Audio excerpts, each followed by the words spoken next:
Back in the 90s, the whole software engineering world was trying to move from flat 2D sprites to 3D polygon-based rendering, but the hardware just wasn't ready. We're talking about a R3000 CPU running at a tiny 33 MHz and just 2 MB of system RAM. Most developers back then just gave up and accepted these hardware bottlenecks. They'd use things such as fog to hide the lack of draw distance, or use blurry textures just to stay under the VRAM budget. But the developers at Naughty Dog didn't care. Instead of following the rules, they threw out the standard playbook and rewrote the low-level assembly code from scratch, forcing the console to do the impossible. The first obstacle they had was actually the code of the software. In 1996, almost every game was written in C. You can think of C as a code translator. If you wrote a game in C, you could move that game from a PC to a PlayStation more easily, because both the console and PC understand that code. But for the developers, C was just too slow. They needed a way to handle complex animations without burning through the CPU's capacity. So they built their own language called Gool,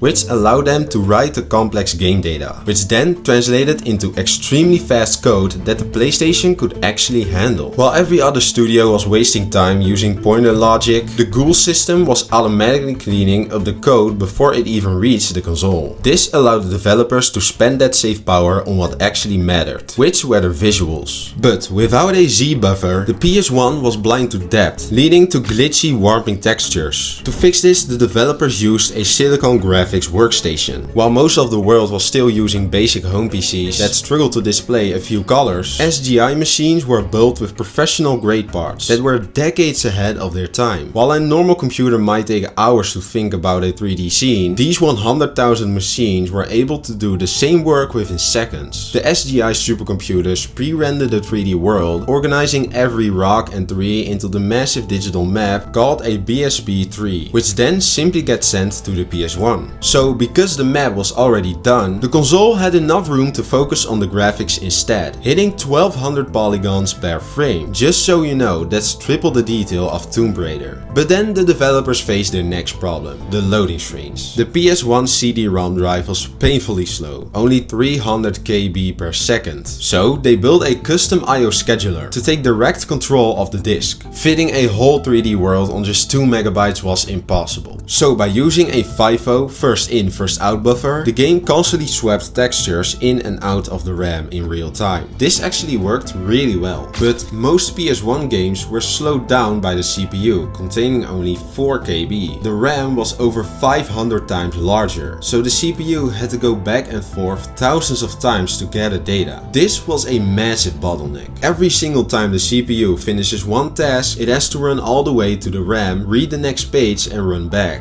And this is what creates lag. So the developers used R3000 Assembly to turn that massive book into a tiny one-page cheat sheet. Because that cheat sheet was so small, it could fit directly inside the CPU. So instead of going back and forth thousands of times, it had to only go there once and simply take it away. This is the only reason the PS1 could handle Crash's complex physics at a constant 30 FPS. But then the developers faced their next problem, collision detection. Every time Crash spins into a crate, the system has to perform thousands of checks. Every frame, which is 30 times a second, the CPU checks the X, Y and Z coordinates of Crash's spin cycle against the coordinates of every crate nearby. So if the numbers overlap, the CPU triggers a hit. In the 90s, games used bounding spears, which is basically a round bubble around a character. Of course, some characters had flat feet, but because the bubble was round, the characters often looked like they were floating. The developers realized that for a game to feel alive, the physics had to be accurate.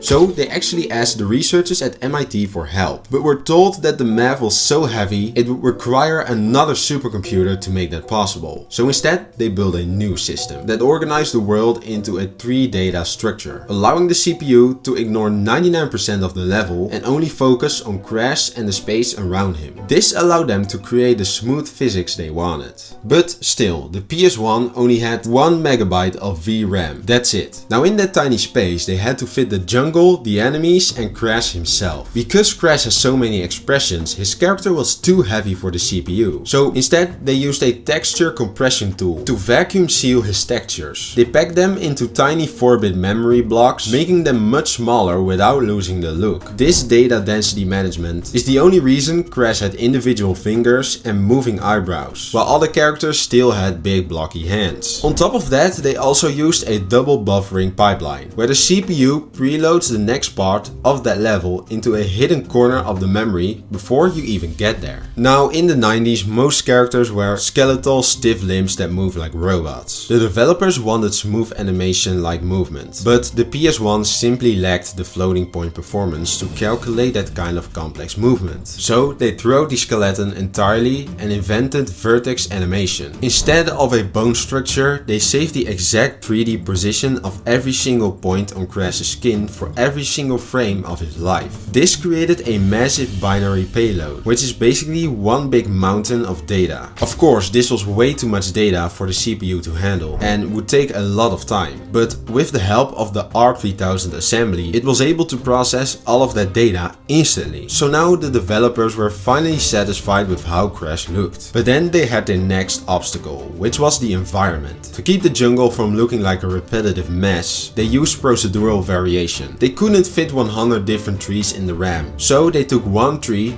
duplicated it, and slightly rotate or flip it so that it seems like a different unique tree. This created a massive world out of a tiny dataset. That memory bagging system we talked about earlier was constantly swapping binary chunks in and out of the memory. By the time you turned a corner, the hardware has already recycled the memory from the area you just left. This is why the levels are so long and have 0 loading screens. But right before the game was finished, they had a system crash. Every few hours the game would just freeze. Later on they found out that the game had a memory leak, and finding one in 1996 without modern tools was impossible. Because they had bypassed the original Sony operating system and basically created a brand new one, there weren't any tools available at the time, so they had to find out what was going on all by themselves. Eventually they discovered that their code was moving data so quickly that the CPU couldn't always keep up and was accidentally dropping bits of data. So to prevent that from happening again, they wrote a custom error correction algorithm. This software acted like an inspector, verifying every binary payload the moment it went off the disk.